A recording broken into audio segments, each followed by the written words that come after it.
മംഗളവാർത്തക്കാലം മൂന്നാം ഞായർ. ഒന്നാം വായന ഉൽപ്പത്തി പുസ്തകത്തിൽ നിന്ന് 21 അധ്യായം 1 മുതൽ 12 വരെയുള്ള വാക്യം. കർത്താവ് വാഗ്ദാനമനുസരിച്ച് സാറായെ അനുഗ്രഹിച്ചു. വൃദ്ധനായ അബ്രാഹത്തിൽ നിന്ന് സാറ ഗർഭം ധരിച്ച് ദൈവം പറഞ്ഞ സമയത്തു തന്നെ പുത്രനെ പ്രസവിച്ചു. സാറായിൽ ജനിച്ച മകന് ഇസഹാക്ക് എന്ന് അബ്രഹാം പേരിട്ടു. കുഞ്ഞ് പിറന്നിട്ട് 8-ാം ദിവസം ദൈവകൽപ്പന പ്രകാരം അബ്രാഹം അവന് പരിച്ഛേദന നടത്തി. അബ്രാഹത്തിന് 100 വയസ്സുള്ളപ്പോഴാണ് ഇസഹാക്ക് ജനിച്ചത്. സാറ പറഞ്ഞു, എനിക്ക് സന്തോഷിക്കാൻ ദൈവം വക നൽകിയിരിക്കുന്നു. ഇത് കേൾക്കുന്നവരൊക്കെ എന്നെ ചൊല്ലി ചിരിക്കും. അവൾ തുടർന്നു, സാറ മുലയൂട്ടുമെന്ന് ആരെങ്കിലും അബ്രാഹത്തോട് പറയുമായിരുന്നു. എന്നിട്ടും അദ്ദേഹത്തിന് വയസ്സുകാലത്ത് ഞാൻ അദ്ദേഹത്തിന് ഒരു മകനെ നൽകിയിരിക്കുന്നു. കുഞ്ഞു വളർന്ന് മുലകൂടി മാറി. അന്ന് അബ്രാഹം വലിയൊരു വിരുന്ന് നടത്തി. ഈജിപ്തുകാരിയായ ഹാഗാറിൽ അബ്രാഹത്തിന് ജനിച്ച മകൻ തന്റെ മകനായ ഇസഹാക്കിനോടു കൂടെ കളിക്കുന്നത് സാറ കണ്ടു. അവൾ അബ്രാഹത്തോട് പറഞ്ഞു, ആ അടിമപ്പെണ്ണിനെയും അവളുടെ മകനെയും ഇറക്കി വിടുക. അവളുടെ മകൻ എന്റെ മകൻ ഇസഹാക്കിനോടൊപ്പം അവകാശിയാകാൻ പാടില്ല. തന്മൂലം മകനെ ഓർത്ത് അബ്രാഹം വളരെ അസ്വസ്ഥനായി. എന്നാൽ ദൈവം അബ്രാഹത്തോട് അരുൾ ചെയ്തു, കുട്ടിയെക്കുറിച്ചും നിന്റെ അടിമപ്പെണ്ണിനെ കുറിച്ചും നീ ക്ലേശിക്കേണ്ട. സാറ പറയുന്നത് പോലെ ചെയ്യുക. കാരണം ഇസഹാക്കിലൂടെയാണ് നിന്റെ സന്തതികൾ അറിയപ്പെടുക. രണ്ടാം വായന യേശയ്യാ പ്രവാചകന്റെ പുസ്തകത്തിൽ നിന്ന് 40-ാം അധ്യായം 1 മുതൽ 11 വരെയുള്ള വാക്യങ്ങൾ. നിങ്ങളുടെ ദൈവം അരുൾ ചെയ്യുന്നു, ആശ്വസിപ്പിക്കുവിൻ, എന്റെ ജനത്തെ സമാശ്വസിപ്പിക്കുവിൻ.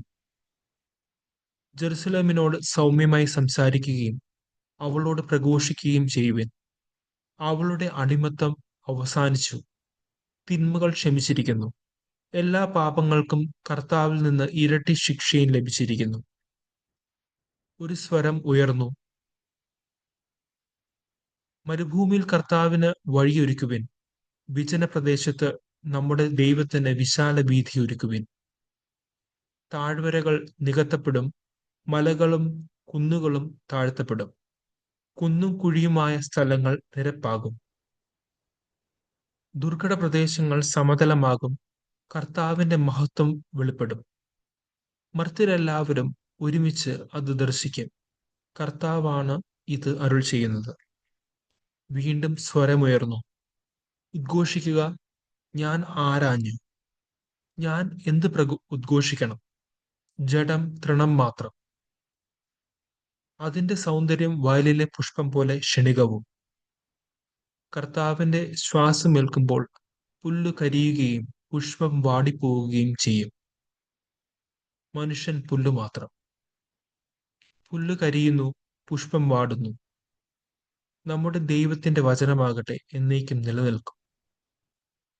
സദ്വാർത്തയുമായി വരുന്ന സിയോനെ, ഉയർന്ന മലയിൽ കയറി ശക്തിയോടെ സ്വരമുയർത്തി പറയുക.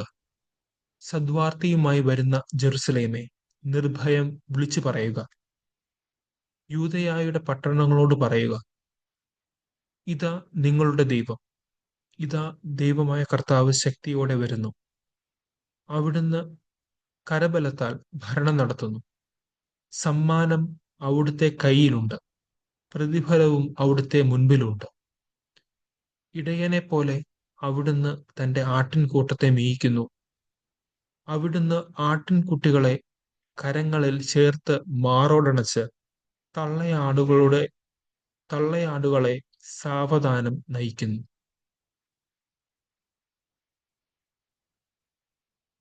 മൂന്നാം വായന വിശുദ്ധ പൗലോസ്ലീഹ കൊറിന്തോസുകാർക്ക് എഴുതിയ 1-ാം ലേഖനം 1-ാം അധ്യായം 26 മുതൽ 31 വരെയുള്ള വാക്യങ്ങൾ.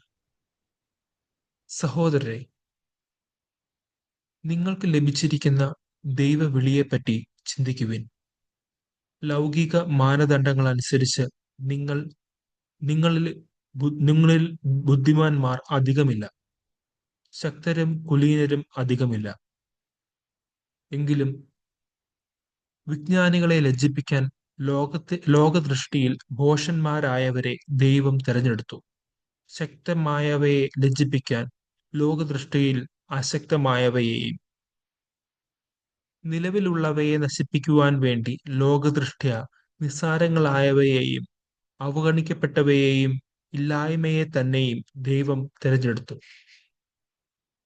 ദൈവസന്നിധിയിൽ ആരും അഹങ്കരിക്കാതിരിക്കാനാണ് അവിടുന്ന് ഇങ്ങനെ ചെയ്തത്. യേശുക്രിസ്തുവിലുള്ള നിങ്ങളുടെ ജീവിതത്തിന്റെ ഉറവിടം അവിടുന്നാണ്. ദൈവം അവനെ നമുക്ക് ജ്ഞാനവും നീതിയും വിശുദ്ധീകരണവും പരിത്രാണവും ആക്കിയിരിക്കുന്നു. അതുകൊണ്ട് എഴുതപ്പെട്ടിരിക്കുന്നത് പോലെ അഭിമാനിക്കുന്നവൻ കർത്താവിൽ അഭിമാനിക്കട്ടെ. വിശുദ്ധ ലൂക്ക എഴുതിയ സുവിശേഷം 1-ാം അധ്യായം 57 മുതൽ 66 വരെയുള്ള വാക്യങ്ങൾ. എലിസബത്തിന് പ്രസവ സമയമായി. അവൾ ഒരു പുത്രനെ പ്രസവിച്ചു. കർത്താവ് അവളോട് വലിയ കാരുണ്യം കാണിച്ചിരിക്കുന്നു എന്ന് കേട്ട അയൽക്കാരും ബന്ധുക്കളും അവളോടൊത്ത് സന്തോഷിച്ചു. 8-ാം ദിവസം അവർ ശിശുവിനെ പരിച്ഛേദനത്തിന് വന്നു. പിതാവിന്റെ പേരനുസരിച്ച് സഖറിയ എന്ന് അവന് പേര് നൽകാൻ അവർ ആഗ്രഹിച്ചു. എന്നാൽ ശിശുവിന്റെ അമ്മ അവരോട് പറഞ്ഞു, അങ്ങനെയല്ല, അവൻ യോഹന്നാൻ എന്ന് വിളിക്കപ്പെടണം. അവർ അവളോട് പറഞ്ഞു, നിന്റെ ബന്ധുക്കളിൽ ആർക്കും ഈ പേരില്ലല്ലോ. ശിശുവിന് എന്ത് പേര് നൽകാനാണ് ആഗ്രഹിക്കുന്നതെന്ന് അവന്റെ പിതാവിനോട് അവർ ആംഗ്യം കാണിച്ച് ചോദിച്ചു. അവൻ ഒരു എഴുത്ത് പലക വരുത്തി അതിലെഴുതി, യോഹന്നാൻ എന്നാണ് അവന്റെ പേര്. എല്ലാവരും അത്ഭുതപ്പെട്ടു. തൽക്ഷണം അവന്റെ വായ് തുറക്കപ്പെട്ടു, നാവ് സ്വതന്ത്രമായി. അവൻ ദൈവത്തെ വാഴ്ത്തിക്കൊണ്ട് സംസാരിക്കാൻ തുടങ്ങി. അയൽക്കാർക്കെല്ലാം ഭയമുണ്ടായി. യൂദയായിലെ മലനാട്ടിലെങ്ങും ഈ സംഗതികൾ സംസാര വിഷയമാവുകയും ചെയ്തു. കേട്ടവരെല്ലാം ഈ ശിശു ആരായിത്തീരും എന്ന് ചിന്തിച്ചു തുടങ്ങി. കർത്താവിന്റെ കരം അവനോട് കൂടെ ഉണ്ടായിരുന്നു. നമ്മുടെ കർത്താവായ മിശിഹായ്ക്ക് സ്തുതി.